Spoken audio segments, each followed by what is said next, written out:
스테바나 유명을 거절하다, 즉 무명을 선택했던 앞서간 성도의 영성을 함께 살펴보기를 원하겠습니다.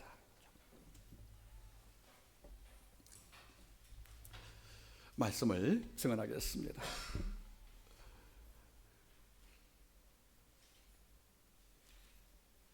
(1965년) 한 여성의 자살은 그 사회에 엄청난 충격을 주었습니다. 그 사람의 나이가 31세였습니다. 그 이름은 바로 전혜린이라는 작가입니다. 또는 교수입니다. 우리가 전혜린 그러면 어떤 이미지인지 모르겠지만은 아마 페미니스트로서 당시 60년대에 지적 여성을 추구했던 신세대의 학문을 추구했던 바로 탁월한 인물로 지금도 많은 사람들은 100년 만에 한 번 등장 가능한 인물로 평가하는 것이 바로 전혜린 작가입니다. 그분의 학력을 보면 놀랍죠, 여러분들. 경기여중고를 졸업한 이후에 서울 법대 진학을 합니다. 그리고 재학 중에 독일로 유학을 떠나서 미넨대학교에서 동문학을 전공을 하지요. 조교수하면서 거기서 학문을 마치고 귀국을 합니다. 서울법대, 성대, 이화여대에서 동문학을 강의하다가 작가로 전업을 하지요. 그리고 그는 자기의 생각을 담은 책을 발간합니다. 첫째가 이 모든 괴로움 또다시, 두 번째가 그리고 아무 말도 하지 않았다는 두 개의 수필과 함께 일기를 남겨둡니다. 그리고 그를 존경했던 이덕희 작가는 전혜리라는 책을 아마 발행했다는 걸 저는 기억을 합니다. 자, 이분의 글을 제가 왜 잠시 여러분께 언급하는 이유가 있습니다. 그는 내가 여성이라는 거예요. 태어나 보니까 이 세상의 모든 중심은 남성이 지배하고 있습니다. 결국 여성은 누구의 엄마, 누구의 아내로 살 수밖에 없는 숙명을 안고 태어난 것을 인정할 수가 없다는 것이에요. 그는 어린 나이부터 일기를 씁니다. 그런데 일기와 이 책을 다 돌아보면 전혜린 씨의 사상이 세 가지로 함축이 되어 있다는 거예요. 첫째가 어떤 것입니까? 나는 어릴 때부터 평범하게 사는 것을 증오했다는 겁니다. 어린 나이 쓴 글이에요. 나는 어릴 때부터 내 소원은 평범하게 사는 것이 아니다. 이게 그 여인의 첫 번째 자기의 주장입니다. 두 번째가 무슨 거예요? 나는 내용 없는 인간을 경멸한다. 나는 살아가면서 자기 입장과 내용이 없는 인간을 나는 경멸하고 그를 볼 때마다 내가 질색한다고 표현하는 겁니다. 그는 생각할 줄 모르는 사람에 대해서 굉장히 혐오한 거예요. 여러분, 우리 알아보십시오. 우리는 어떤 생각, 한나 아렌트 말 맞다나 사고의 무능력들, 생각의 가난한들, 여기에 빠지고 살면서 우리는 이게 문제인지 모르고 사는 거예요. 여러분 어떻습니까? 사고의 노화, 사고의 무능력, 생각의 게으름들, 이것을 한나 아렌트라는 그 작가가 이야기했지만 이미 그 후에도 한국 땅에서 전혜리 씨가 말하고 있는 겁니다. 나는 입장이 없는, 내용이 없는 인간을 볼 때마다 나는 질색한다. 이걸 남겨뒀다는 것이요. 그런데 그가 남긴 글 가운데 제 마음에 가장 아프게 한 것은 이 모든 괴로움이 또다시란 이 글에 나오는 문장이 하나가 있어요. 이겁니다. 무명으로 남는 용기가 내게 없다. 나는 무명으로 기억될 용기가 없다는 거예요. 여러분, 무명이 뭐죠? 이름이 없다는 거잖아요. 다시 말하면 호적에 이름이 없다는 말이 아니죠, 여러분들. 내가 작가 교수인데 내가 이 땅을 떠난 다음에 내가 뭘로 남아요? 모두 기억 못하는 무명. 그런 말하는 것으로 나는 무명으로 남을 용기가 없다는 거죠, 나에게는. 그러니까 그는 뭡니까? 특별하기를 바랬습니다. 유명을 바랬다는 말이지요. 그는 각별한 존재되기를 바랬던 것이 아니겠습니까? 그런데 이것이 결혼과 함께 좌초가 되는 거예요. 아이를 키우면서 그는 자기 꿈이 다 무너집니다. 아이 때문에. 결국은 30살 때 자살하고 마는 것입니다. 여러분들, 이 작가를 볼 때마다 저는 뭘 느끼냐면 문명으로 남을 용기가 내게는 없다. 이걸 바꿔 말하면 무슨 말이겠습니까? 나는 유명할 수밖에 없다는 거죠.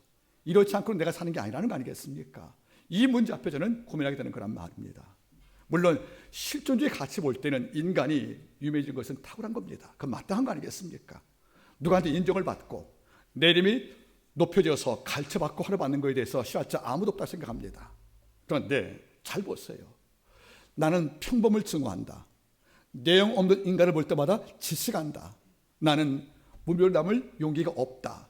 이 말이 이 땅에서는 정말로 귀한 말로서 자기 발전과 자기 개량을 위한 의지일 수가 있겠지만, 다른 쪽으로 본다면 유명해지기 위해서 몸부림을 쳤던 바로 그 여인, 바로 유명이라는 그것 때문에 자기 인생을 끊을 수밖에 없는 불행이 왔다는 것이 아니겠습니까? 여러분 돌아보세요. 우리가 이 땅을 살면서 남에게 인정받는 거 그걸 죄라고 볼 수 없습니다. 그런데 내가 어떤 일을 출연 다하여 그 결과가 인정되어서 남한테 유명해진 것과 내가 유명해지기 위해서 애쓰고 수하는 것은 본질이 다를 수밖에 없다는 거 아니겠습니까? 그는 유명, 바로 그것 때문에 살다가 그것 때문에 죽게 된 자입니다. 여러분 잊지 마십시오. 에릭 프롬은 우리에게 이런 말씀을 남겨주었습니다. 사람은 그것 없이는 살 수 없다. 그러나 그것만으로 사는 백성은 사람이 아니라는 거예요. 여러분 그것이 뭡니까 여러분들? 인정받는 거, 또는 부를 쌓는 거, 유명해지는 것들, 또는 모든 앞에 권력을 짓는 것들, 이게 그것입니다. 인간은 그것, 즉 물질, 권력, 유명세, 이것 없이 살 수 없다는 것을 인정합니다. 그런데 인간이 그것만 갖고 산다는 것은 문제가 있다는 것이 아니겠습니까? 예를 들어보지요. 시기와 질투가 있어요. 누가 유명해지고 내가 무명이 되면 질투합니다. 얼마 전 드라마 거짓말 7회에서 우리 김사님이 나오셨어요. 이게 보다가 순간 놀랬죠 여러분들. 그래서 찰칵 찍어놨습니다. 여러분 잘 보세요. 세상에 유명한 지 얼마나 많겠습니까? 젊다는 이유 때문에, 또는 스펙과 인맥이 좋아서 드라마의 중심을 차지하는 게 얼마나 많겠습니까? 그러나 연기적인 사람들은 그게 부럽지 않은 거예요. 내가 나가는 길이 분명하기 때문에 내가 유명세를 못하더라도 마음에 상처가 없다는 거 아니겠습니까? 근데 이게 안 되는 문제예요.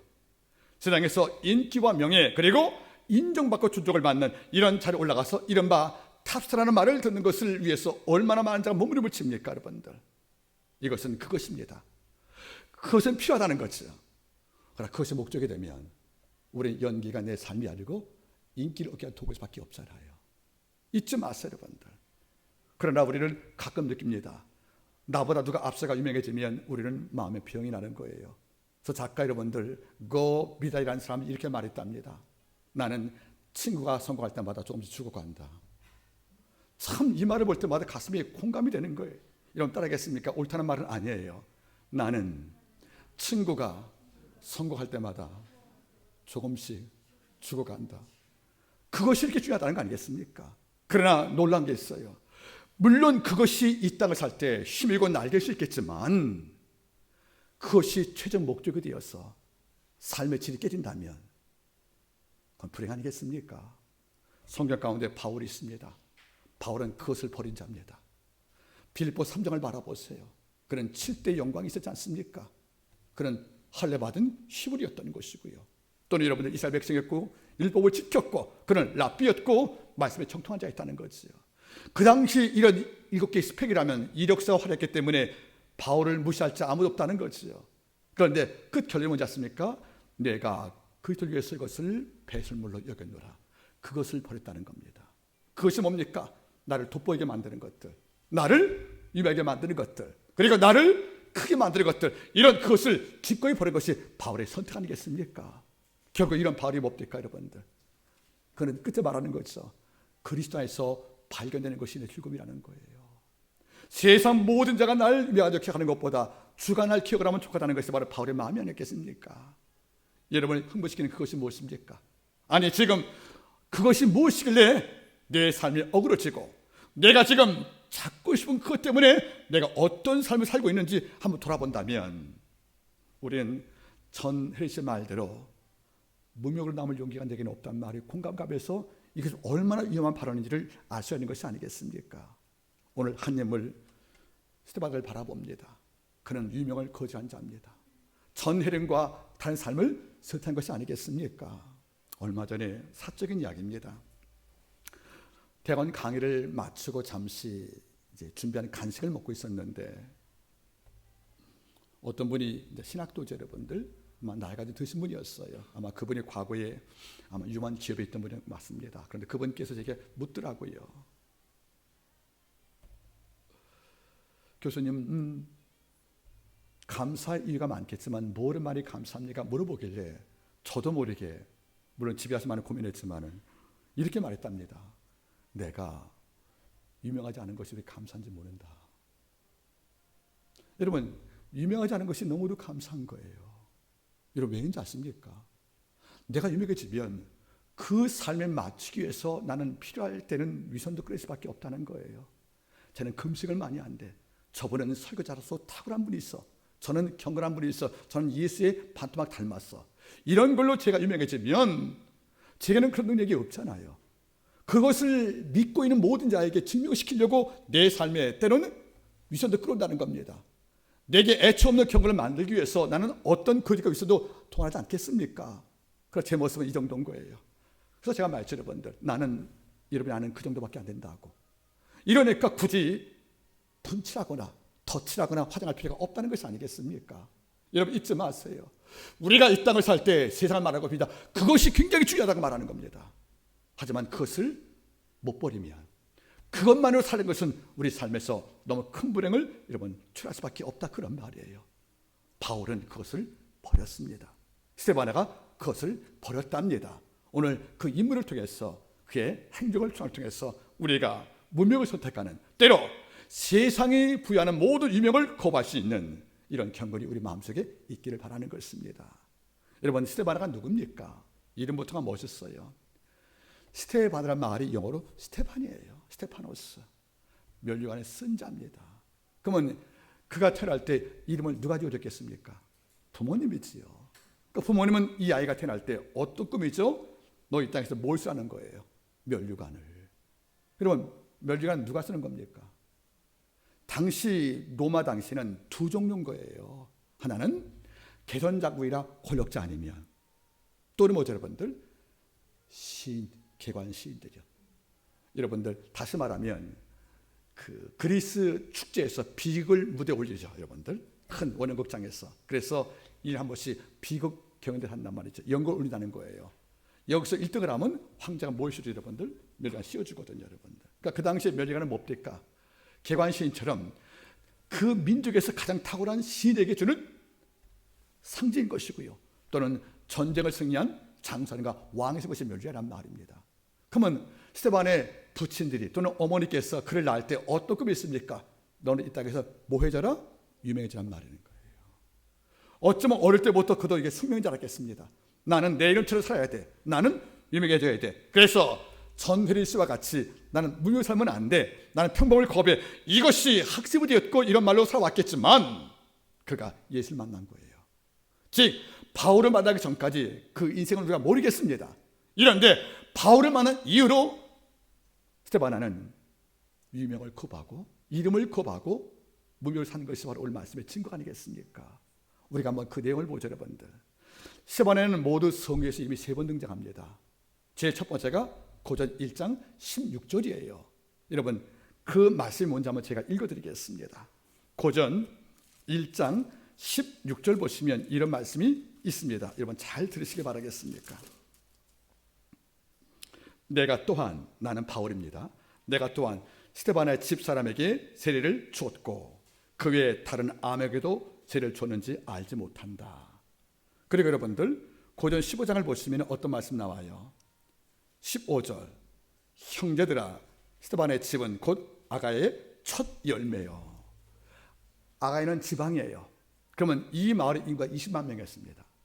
20만 명 인구 중에서 첫 열매란 말이 뭐죠? 바울이 말씀을 증거할 때 복음을 영접하여 주님을 영접하여 성도가 된 것이 누가 첫이란 것입니까? 스데바나입니다. 그러면 아가야 땅에서, 즉 로마의 신이 통치하는 엄청난 이방 세계에서 바울이 증거하는 낯선 복음을 듣고도 제일 먼저 주님을 영접하여 성도가 된 것은 누가 첫 번째라는 것입니까? 아가야 땅에서는 스데바나입니다. 너무도 기뻤던 바울은 그에게 뭘 줬습니까? 세례를 주었다는 거예요. 근데 그 다음 말이 뭐죠? 그 외에는 세례 준 자가 없다는 거예요. 여러분 연결시켜 보십시오. 스데바나가 어떤 자냐면 이방 땅에서 하나님의 말씀을 듣고 제일 먼저 개종한 자입니다. 첫 번째 열매라는 것이지요. 그 바울은 특별히 그걸 기억을 해서 세례를 주었습니다. 그런데 고린도교회 성도가 많잖아요. 이 가운데 바울이 직접 세례한 자가 누구밖에 없다는 것입니까? 스데바나. 그러면 이게 엄청난 특권과 자긍심이라는 겁니다. 만약 스데바나가 설익은 과일 같았으면 이리 말할 거예요. 난 너하고 달라. 왜?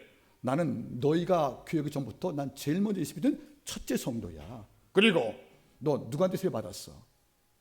누군데요? 난 바울이야. 그러면 당대의 으뜸 사도 바울에게 직접 세례를 받았고 그의 말씀을 듣고 내가 첫 번째 개종한 성도가 되었으면 그 마음속에 자긍심은 얼마나 컸겠습니까? 어찌 보면 여러분들 이런 특권이 없는 거예요. 남들도 부러워합니다. 우리가 믿는 진리를 저분은 제일 먼저 발견한 분이야. 얼마나 마음이 개방적이고 마음이 열렸으면 낯선 복음을 가장 먼저 영접하여 성도가 되었을까? 모두의 부러움의 대상입니다.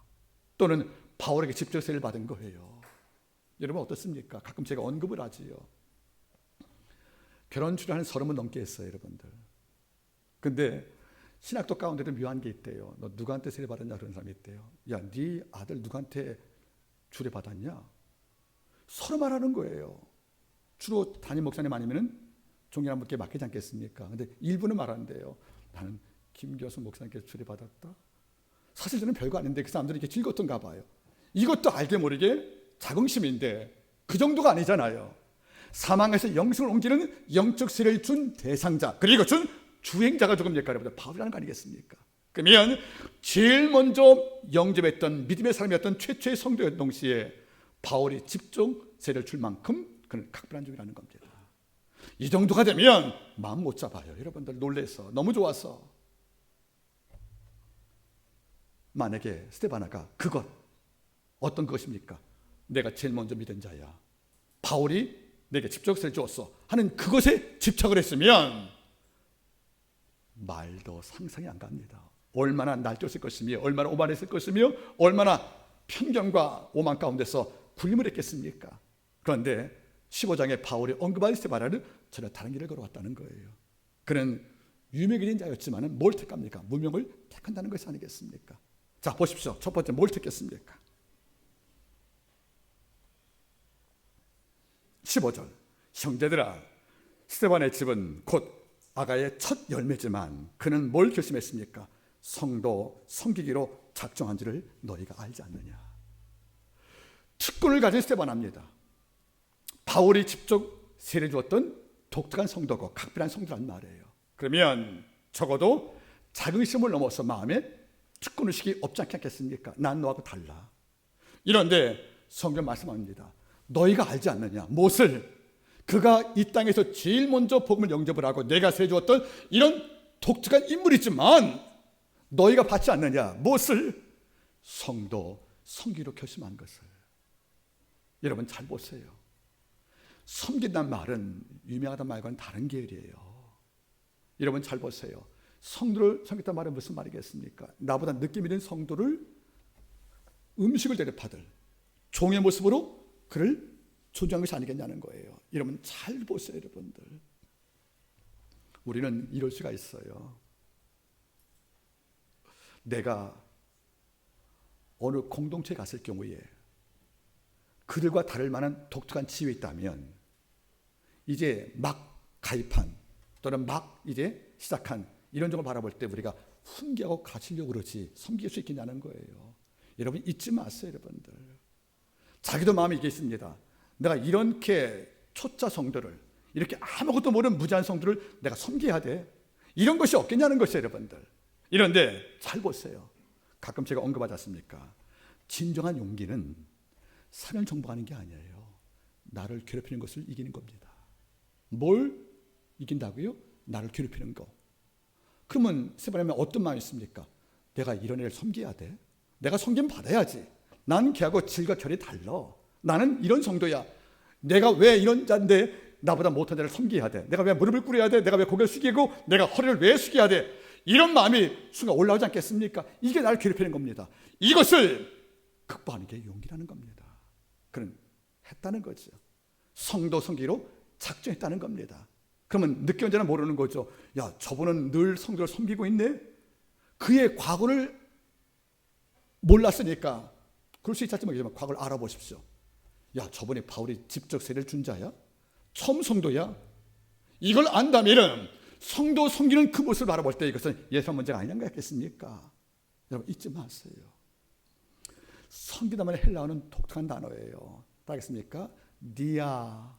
따라하세요. 디아코노스. 디아코노스란 말이 섬긴다는 말이거든요. 디아란 말이 뭐죠? 뭐 곁에 있다는 거예요. 코노스가 뭐죠? 먼지예요. 그러면 디아코노스란 말이 무슨 말이죠, 여러분들? 먼지 곁에 있다는 거예요. 여러분, 교회에서 먼지가 언제 나는 거예요? 청소할 때입니다. 일할 때입니다. 그럼 여러분들, 디아코노스, 먼지 곁에 서 있는 것이 바로 섬김이래요. 여러분, 왕이 먼지 마시는 여러분들 공산 갈 수 있겠습니까? 교회 청소할 때 여러분들 누가 먼지 마시겠냐는 거예요. 마치 뭡니까? 먼지 마시는 자리에 앉아있다는 것이 아니겠습니까? 이게 섬기란 말이에요. 그러니까 쉽지가 않은 거 아니겠습니까? 여러분 돌아보세요. 우리의 위대함이 여러분 영생이 언제 빛나냐면 특권과 유명을 내려놓을 때입니다. 그게 안 되면 내가 내만큼 대우받겠어, 내가 내 신뢰만큼 인정받겠어. 물론 그 논리가 틀리진 않아요. 그런데 그리스도 안에서 그 논리가 위험할 수 있다는 겁니다. 다윗 바라보세요. 사울 왕이 2번씩 범죄한 다음에 몰래 사무엘이 베들레헴에 가서 다윗에게 기름 부었잖아요. 그러면 다시 왕 되었습니까? 바로 왕 된 게 아니에요, 여러분들. 성경 그 다음 말하지요. 다윗이 사울 왕의 병기 잡은 데가 되어서 그를 모셔섰더라 이렇게 말하는 거예요. 내가 왕으로 기름 부어 받은 다음에 이 다윗이 만약에 마음의 관리 단속이 안 됐으면 사울 찾아가서 사무엘이 나 기름 부었으니까 당신 물러가라고, 이런 객기부립니다. 그런데 주가 세울 때까지 그는 자기 유명을 감추는 거예요. 그래서 뭐니까 병기 잡은 데가 있어서 악신에 취해서 우울증에 빠진 그 종을 치료하려고 뭘 탔다는 거예요, 여러분들. 수금을 타면서 그 곁에서 모셔섬이라는 말이 등장하지 않습니까? 모셔섬이라는 말이 무슨 말입니까? 신하가 됐다는 거예요. 왕인데 불구하고도. 폐위받은 왕은 앉아있고 주가 세우는 왕은 난데 그는 끝까지 버림받은 왕을 모셔섬이라는 말이 등장하지 않는 것입니까? 이게 뭐죠, 여러분들? 섬기다 그런 말이에요. 여러분들, 제가 만약에 이 위치라면 이건 제 꿈같은 일인 겁니다. 그렇게 할 수가 없습니다.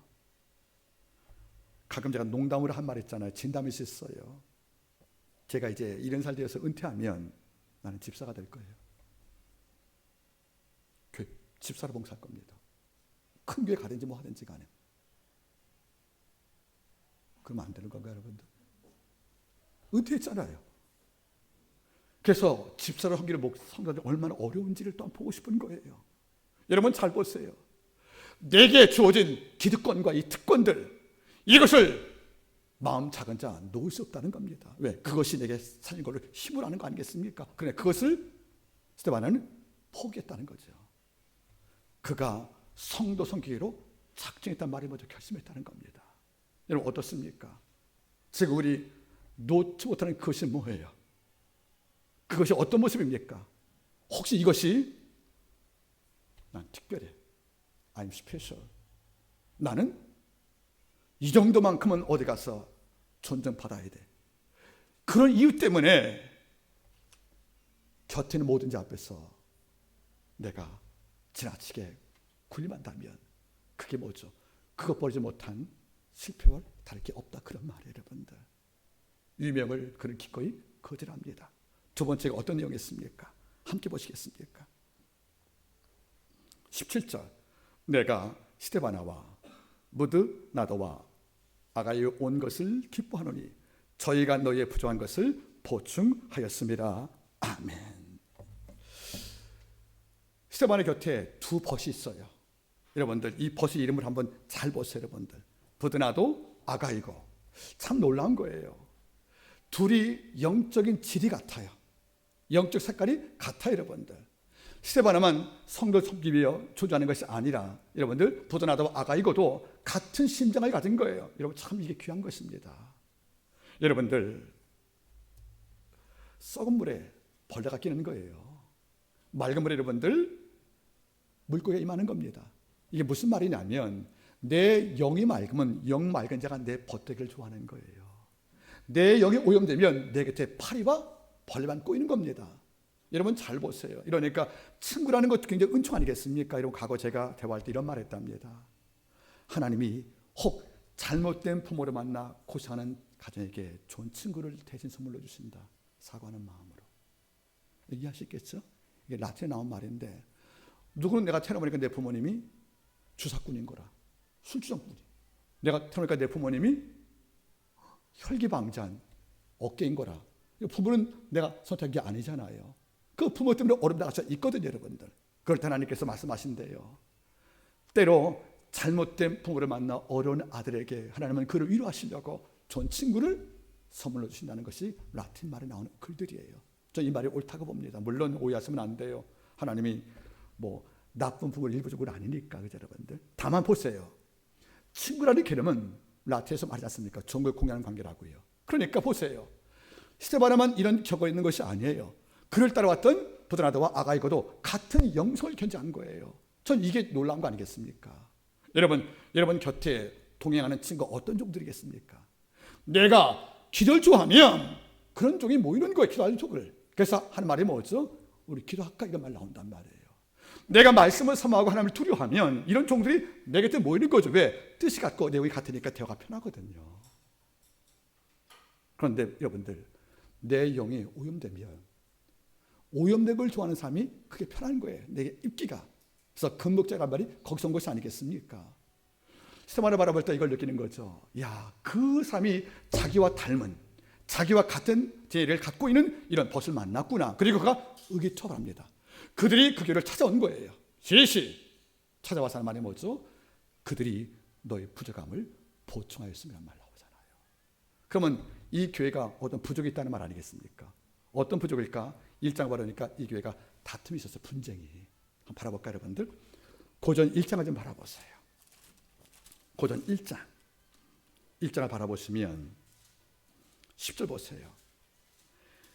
형제들아, 내가 우리 주 예수 그리스도의 이름으로 너희를 권하노니 다 같은 말을 하고 너희 가운데 분쟁이 없이 같은 마음과 같은 생각으로 온전히 합하라. 내 형제들아, 근로의 지편으로 너에게 대한 말이 내게 들리니 곧 너희 가운데 분쟁이 있다는 것이라. 다시 말하면 이 큰 교회 내부가 지금 뭡니까? 균열하고 있다는 거죠. 분쟁, 시기, 갈등으로 이것이 부족했다는 거예요. 그러니까 만나면 무슨 말이겠습니까? 모두가 적이 되는 거예요. 삶에 화가 나 있다는 거 아니겠습니까? 건드면 터진단 말이에요. 이 교회는 폭발 직전에 여러분들 다이너마이트입니다. 바울이 편지 써주고 아무리 권고하지만 듣지 않는 거예요. 여러분, 제가 가끔 표현하죠, 여러분들. 마음이 완악하면 하나님의 말씀도 삼킬 수 없는 알약을 물 없이 마시는 거와 똑같은 거예요. 여러분, 알약 물 없이 마셔보실래요? 삼켜보실래요? 어떻게 걸리죠, 여러분들? 그러니까 내용이 좁아지면 어떤 말씀도 삼킬 수가 없다는 거야. 마치 물 없이 알약을 삼키는 것과 똑같다는 거 아니겠습니까? 이런 상태란 말이에요, 여러분들. 이런데 보세요, 여러분들. 그들이 없던 부족들, 이걸 누가 보충했다는 것입니까? 스데바나, 부드나도, 아가이고가, 여러분들. 이게 바로 삼총사입니다. 여러분 잘 보세요. 주는 말씀해 주었습니다. 화평케 하는 자는 복이 있나니 저희가 하나님의 아들이라 일컬음 받을 것이라고요. 하나님은 일치, 그리고 통합, 그리고 연합을 기뻐하는 거예요. 성경 마지막들 성령의 하나 되게 하심을 내가 지키라고. 여러분들, 저는 이런 식구가 좋아요. 친척들 명절 때 모이면은 오히려 있잖아요, 그렇죠? 이럴 때마다 아이 뭐 이거 갖고 그래 하고 내가 포도 갖고 올게 하고 과일 깎는 사람들. 그게 여러분들 능력 같잖아 보입니까? 그게 능력입니다. 분쟁과 갈등하는 사람이 분기를 내려놓고 나서 한번 허하고 웃게 만드는 거, 이것보다 큰 능력이 없잖아요. 여러분, 죽은 자만 사는 것이 능력을 가지 말기 바라겠습니다. 갈등과 싸움 직전에 모든 성도에게 내가 끼어들어서 교통정리하고 이건 아니지 않느냐 하고 어깨치면서 서로 간에 화해 용기를 주는 이런 자리들, 이런 자가 진짜 은사 아니겠냐는 거예요, 여러분들. 그들이 뭐죠? 그의 부족을 보충했대요. 이건 중요한 문제입니다. 우리는 어떤 부족에 발견되면 화를 냅니다. 이거밖에 못하느냐고. 이 교회는 크고 능력과 은사가 많은데 이거밖에 안 되냐고. 이 부족을 보고 우리가 뭘 합니까? 지적을 하는 거예요. 여러분, 지적 갖고는 치유가 안 되는 겁니다. 의사는 병을 진단하고 그 다음에 치유까지 하는 게 의사인 거예요. 보세요, 여러분들. 와보니까 교회가 싸움 일부 직전이네요. 아니, 싸우고 있습니다. 이걸 볼 때 소환 상합니까? 그러면 좋은 말만 할 겁니다. 싸우면 안 돼. 너 이거밖에 안 돼. 이렇게 할 수 있겠지만, 그럼 뭐죠? 그 부족을 치유하려고 보충시켰다는 거죠. 내가 화해 제물을 띄워주고, 내가 용납하고 함께 이해해주고, 이런 과정을 통해서 그 교회 문화를 뭘 바꿨습니까? 성령 문화를 바꿔줬다는 거예요. 여러분 알잖아요. 제가 교회에서 아침 기도할 때마다 9번째 기도입니다. 하나님이여, 우리 한마음교회가 성령의 온전한 통치를 받아 용서와 섬김과 이해와 관용과 회복과 치유와 안식과 위로가 있는 성령 공동체가 되게 도와주옵소서. 그게 뭐죠 여러분들? 서로서로 부족을 메꿔주는 거예요. 여러분 살다 보면 다 자기 같지 않아요. 너 눈치도 없어요. 근데 그 눈치 여러분들 배운다고 되는 게 아니에요. 타고난 게 어떡합니까 여러분들? 또 누군 여러분들 거짓말을 잘해요. 또 누군 게을러요. 하나님이 우리 신처럼 만들지 않으려고 약점 다 하나 줬지 않습니까? 저도 보세요 여러분들. 저는 우리 창훈 형제만큼 건강했으면 참 좋겠어. 전 창훈이한테 그런 게 참 많은데 건강도 부러워요. 이 나이 돼 보니까 여러분들 이제는 앉아서 원고 쓸 때 2시간 정도 쓰면 여러분들 이제 누워야 됩니다. 허리가 아파서. 젊을 때 그걸 몰랐거든요 여러분들. 무릎도 많이 아프잖아요 여러분들. 이게 왠지 아십니까? 누구나 아버지께서 너 신 아니야. 너 신 될 수 없어. 그래서 자기의 쓴뼈 다 줬단 말이에요 여러분들. 근데 이것이 다 모인 거예요 교회에서. 이러니까 A한테는 이게 발견돼요. B한테는 이게 발견되는 거예요. 그런데 서로 이것을 지적을 하고 서로 화를 내면 그 안에 지옥이 탄생하는 겁니다. 지옥은 분노와 정을 먹고 성장하는 것이니까. 따라하세요. 지옥은 분노를 먹고 증식하며 지옥은 정오를 먹고 확장한다. 지옥은 언제 키가 큽니까? 우리가 싸울 때 키 큰단 말이에요. 그런데 만약에 누가 와서 십자가처럼 화 이루겠다고 이러면 지옥은 여러분들 사라지는 것밖에 없다는 거지요. 보세요. 저희의 부족을 보충했단 말이 무슨 말입니까? 원래 보충이란 말의 뜻은 어머니가 병드는 아이에게 젖을 먹이는 게 보충이에요. 원문 자체 그렇습니다. 여러분 병드는 아이가 있죠. 근데 애가 못 먹어서 말랐어요. 이럴 때 어머니가 뭘 물려줍니까? 젖을 물려주는 거죠. 이게 바로 보충이라는 뜻입니다. 그러니까 굶어서 말라가는 좋아하는 그 아이에게 친모가 와서 젖을 물리는 거예요. 그래서 아이가 이걸 먹고 힘을 얻는 거지. 이게 바로 보충이란 말이거든요. 여러분께서 보충의 은사가 있기를 바랍니다. 저는 몰랐는데 요즘에는 군에 갔다 오신 분들 그 방해를 뭐라 불러요? 보충력이라고. 그 이름을 정말 잘 지은 거예요 여러분들. 그렇죠? 현역을 돕는 보충력들이 여러분들. 오늘 보세요.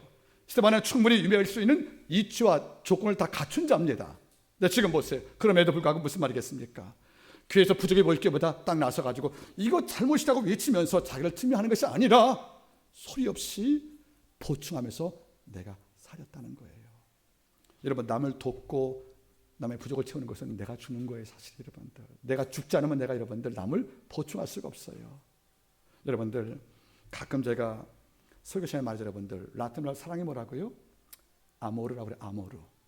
이 아모르 번역은 두 가지예요. 가운데 모르가 있죠 여러분들. 이거 죽다니까 사랑은 주는 거 아니겠습니까? 그러니까 또 하나의 뜻이 있어요. 앞에 아가 부정거든요. 아, 모르. 죽음을 반대하는 것이 아모르예요. 우리는 실망할 때 뭐죠? 죽고 싶은 거예요. 삶이 어려울 때 여러분들 죽고 싶은 거예요. 근데 모르를 반다가 아모르거든요 여러분들. 모르니까 죽고 싶은 환경을 내가 따라가지 않고 거부하는 거예요. 우리 회사 왜 이렇게 싸움이 많아? 왜 우리 학원이 이렇게 어려워? 우리 교회 왜 이렇게 시끄러워? 이것이 뭐죠? 죽고 싶은 일 아니겠습니까? 이걸 이것과 반대하는 거예요. 그래도 뭡니까? 내게 걷겠다는 것이 아니겠습니까? 여러분 잊지 말란 말입니다. 여러분 우리 가운데서 내가 누구의 잘못을 보고 지적하고 분노하는 것은 누구나 다 할 수 있다는 겁니다. 그러나 큰 자는 그 위에서 또 다른 행동이 있다는 거죠. 그걸 내가 보충한다는 겁니다. 어떻게 여러분들? 내가 죽음으로써 내가 낮아짐으로써 가치를 하는 것이 아니라 가치 배우면서 내가 스며들 경우에 그것이 뭐죠? 아모로 죽음을 반대하는 것이고 또는 뭡니까 여러분? 내가 죽는 것이 아니겠냐 그런 말이에요. 우리 교회는 참으로 이러면서 복된 교회입니다. 우리는 한마음교회 있기 때문에 우리 교회가 다른 교회와 비교할 수 있는 것은 뭐 숫자밖에 없겠지만 저는 동기 목사를 많이 만나잖아요. 큰 교회는 큰 교회도 문제덩어리가 커요. 교회가 흔들릴 만큼 늘 매일매일 칼을 걷는 마음을 살고 있다는 것이 다 고백이란 말이에요 여러분들. 그중에 목사님들 제일 어려운 것이 뭔지 아십니까? 교회에서 여러분들 싸움할 때가 제일 어렵다는 거예요. 갈라질 때, 특히 재직할 때 여러분들 무슨 파 나와서 여러분들 싸울 때 이건 어려운 게 없대요 여러분들. 과거에 제가 언급했죠 여러분들. 모 교회가 장로가 두 파로 갈렸다고. 왜 갈렸습니까? 이유가 아주 간단해요. 3년 전에 야외 갈 때 뭐 준비하잖아요, 그렇죠? 근데 준비 다 하고 맨 끝에 가서 첫날 점심 메뉴 갈 때 일부는 뒤리기 전에 삼겹살 하라고 그러니까 옆에 있는 장로님 뭐 좋아하다고? 개고기 좋아하다고. 그래서 개파 돼지파가 싸우다가 갈라졌대요, 장로끼리. 너는 개파, 나는 돼지파라고. 여러분, 이게 뭔지 아세요, 여러분들? 우리가 이 땅을 살 때 교회는 이럴 수가 있다는 거예요. 아주 사소한 문제 같고. 이런데 이걸 보고 나서 아이고, 이건 죽었다고 끝내는 것이 아니죠. 아모로 죽음과 싸우는 겁니다. 이런 문화하고. 그래서 뭡니까? 내가 죽어서 그의 부족을 보충할 때 모두가 사는 겁니다. 여러분들 다윗 바라보세요. 저는 그분을 왜 좋아하냐면 10년 이상을 내 목숨을 취하려고 혈안되었던 사울왕이 죽은 다음에 피부치가 누가 남았으니까 손주 무이보셋. 이스보셋은 이제 죽었고, 여러분 아들은. 그럼 여러분 잘 보세요. 무이보셋이 누굽니까? 사울의 손자인 동시에 절도빨이었어요. 그걸 데려와서 뭘 삼아요? 왕자를 삼는 거예요. 다윗의 아들과 같은 상에서 먹었으니까 왕자의 지위를 준 거죠. 여러분들, 멸망당한 왕국의 피부치 불구자 전련발의 무이보셋을 데려와서 침상에서 누워주고 식상에서 밥 먹게 하는 것이 무슨 되게 유익했냐는 거예요. 그러나 다윗은 말하는 거죠, 여러분들. 비록 사울이 날 죽이려고 칼을 뽑았지만 자기는 같은 방법으로 괴물되게 거부한 거예요. 그래서 사울과 나사의 갈등으로 어려워진 나라를 돕기 위해서 그는 부족을 메꾸기 위해서 다윗이 뭡니까? 사울과 다른 삶을 선택했다는 거예요. 여러분 잊지 마세요. 독재와 싸울 때 진정한 승리는 뭐죠? 독재와 다른 방법을 사는 겁니다. 그보다 높은 수의 삶을 사는 것이 아니겠습니까? 결국 그를 모시니까 사울이 죽은 다음에 사울 아래 열지파가 바라보니까 우리 죽었던 왕의 손주를 다시 거두었다는 거 아니겠습니까? 이것도 그냥 거둔 것이 아니고 왕자를 삼았대요. 이러니까 열지파가 다시 찾아와서 복종을 하고 이걸 통해서 다윗의 왕국이 통일된 겁니다. 남북이. 이게 뭔지 아십니까, 여러분들? 이 왕국이 언제까지 사울을 추앙하는 열지파와 나를 추앙하는 베냐민 유다지파로 가질 것인가? 이게 안 되는 문제 아니겠습니까? 이 부족을 메꾸려고 다윗이 자기를 죽은 거예요. 나를 핍박한 왕의 손주를 내가 거둬들인다. 이거 쉽지 않은 문제 아니겠냐는 겁니다. 이걸 했다는 거죠. 왜? 나의 부족을 메꾸려고. 여러분들, 가끔 제가 언급하지요. 이것이 옳을까 저것이 옳을까 결정이 안 될 때 뭘 택하라고요? 손해보는 쪽을 택하란 말입니다. 손해보는 쪽을 택하세요, 여러분들. 그러면 틀림없습니다. 하나님 기뻐하십니다. 우리는 부족을 메꾸지 않아요. 부족을 책망하고 부족을 분노하고 부족 때문에 여러분들 우리는 화를 내고 맙니다. 그런데 그건 뭐죠? 부족을 보충했다고 나옵니다. 세 번째 보겠습니까? 우리 15장 18절. 저희가 스데바나 버드나도 아가이고죠. 나와 너희 마음을 시원케 하였으니 그러므로 너희는 이런 자들 알아주라. 세 번째 뭐죠? 바울과 그 모든 교회를 그의 마음을 어떻게 줬다는 거예요? 시원케 했다가 성경 말하는 겁니다. 여러분 중요한 문제예요. 시원이란 말이 헬라가 아나파우오라는 뜻이에요. 아나파우오. 숨쉬게 하다. 따라하겠습니까? 아나파우오. 이게 성수 원본에 나온 단어인데 이 뜻이 뭐죠, 여러분들? 질식한 자에게 인공호흡을 해서 호흡을 기식을 뚫어줬다는 거예요. 그러니까 숨쉬게 하다 그런 말이에요, 여러분들. 여러분 답답했다는 거예요, 여러분들. 그 교회를 바라볼 때마다 바울도 답답한 거예요. 그 은사가 임했던 교회가 싸우고 있으니까 분쟁 때문에 바울파, 게바파, 아볼로파로 갈라져서 여러분 전쟁을 벌이고 있잖아요, 여러분들. 이럴 때 바울은 답답한 거예요, 이 교회를 바라볼 때마다. 바울이 세운 교회가 고린도 교회니까. 그러면 분쟁으로 끝나는 것이 아니죠. 이쪽은 바울파, 게바파, 아볼로파, 그리스도파 네 개로 갈라져서 그 교회가 지금 네 토막 난 거예요. 생선이야 토막을 자르면 맛있겠지만 교회가 토막 나면 이게 좋은 게 아니란 말이에요. 결국 네 개로 조각나서 교회가 서로 원수가 되어 싸울 때 성찬식을 띄워도 여러분들 죄가 있고 예의 모일 때마다 서로 따로 앉고 이런 문제가 발생을 볼 때 바울이 하면 어떻게 했습니까? 답답했다는 거죠. 그래서 질식직전 숨모신 거란 말이에요. 이런데 스데바나가 뭐 했습니까?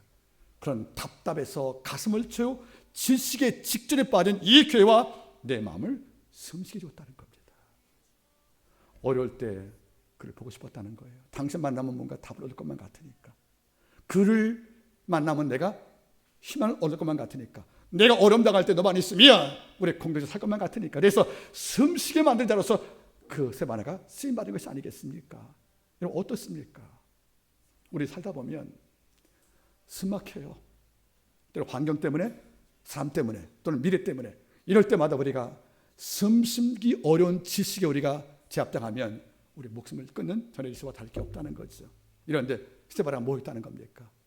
너와 나의 마음을 시원케 했다. 또 누가 떠올라요, 여러분들? 오네시보로 저가 내 마음을 유쾌해 주었다. 같은 말이거든요. 여러분 저는 그래요. 맑은 자가 좋아요. 그리고 밝은 자가 좋아요. 그를 만나면 웃다가도 우울해지면 싫어요.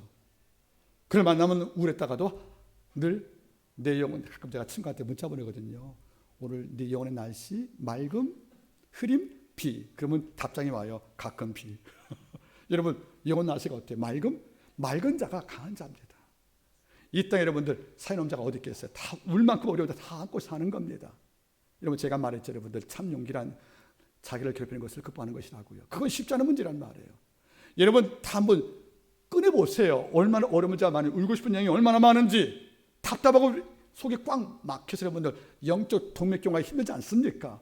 이런데 그를 만나면 내 마음이 숨쉬는 거예요. 그리고 기도하고 싶어지는 거예요. 그를 만나면 한번 뛰고 싶은 거예요. 주저앉다가도. 그게 뭔지 아십니까? 그게 은혜입니다. 이것을 누가 했다는 거죠? 스데바나가. 저는 그렇습니다. 이런 벗이 여러분께도 많기를 바라고 또 이런 벗이 되기를 바라는 겁니다. 여러분 오늘 보세요. 그는 유명할 수 있는 존재였습니다. 그 유명을 거절합니다. 왠지 아십니까? 나는 죽고 그리스도만. 이런 사상이란 말이에요. 이름도 없이 빛도 없이. 이러니까 사도 바울이 뭘 하는 것입니까? 고후 6장 9절 말씀. 아까 기도했네 여러분들. 우리가 무명한 자 같으나 유명한 자예요. 슬픈 자 같으나 항상 기뻐하고 가난한 자 같으나 모든 사람을 부유하게 만들고 아무 존재 같은 모르고 가진 자라고. 우리가 무명을 택할 때 하나님께 유명한 자로 기억되는 겁니다. 하나님이 기억하는 에녹이 되는 것이고 노아가 될 수밖에 없다는 거예요. 세상은 우리가 택한 무명의 삶을 보고 우리를 몰라볼지 몰라도 하나님께서 우리를 뭘로 평가합니까? 유명한 자가 평가하는 것이 아니겠습니까? 그분이 내 이름을 기억한다면 더 이상 바랄 게 뭐가 있겠다는 거예요. 세상 모두가 다 기억하고 그분이 기억 못할 때가 문제지. 세상 모두가 날 몰라도 하나님이 나를 유명한 자로 기억한다는 것은 진정한 복이 아니겠습니까? 말씀을 제가 맺기를 원합니다. 내가 집착하는 그것이 무엇인지 물어보십시오. 열등감인지 시기심인지 그거 집착을 하면 내가 병들고 무너집니다. 그것을 극복하는 것이 참 용기입니다. 누구처럼? 스데바나처럼. 그는 유명을 거절했습니다. 그리고 무명을 선택할 때 하나님은 그를 기뻐했다는 것이지. 오늘 보세요. 너희가 이런 자들을 알아주라고 바울이 권고하잖아요. 하나님이 이렇게 우리를 세우지 않겠습니까? 이번 주간에 혹 누가 여러분을 함부로 대할 수 있습니다. 무시할 수 있습니다. 그리고 내 능력을 폄하해서 우리를 상줄 수 있다고 생각합니다. 이럴 때 발끈하지 마십시오. 우리는 그것조차도 수납 필요가 있다는 거죠. 여러분 잊지 마십시오. 시므이가 다윗을 까라고 저주해도 다윗은 말합니다. 여호와께서 그 입을 열었다면 그 저주 받겠다고요. 저주받을 이유 없이도 저를 받겠다는 말은 무슨 말입니까? 이미 죽음을 경험한 자로서 할 수밖에 없는 말이라는 거예요. 이번 주간 여러분들 하나님께 유명한 자요 이 땅 무명한 자들라도 기뻐하기를 부탁을 드리겠습니다. 기도하겠습니다.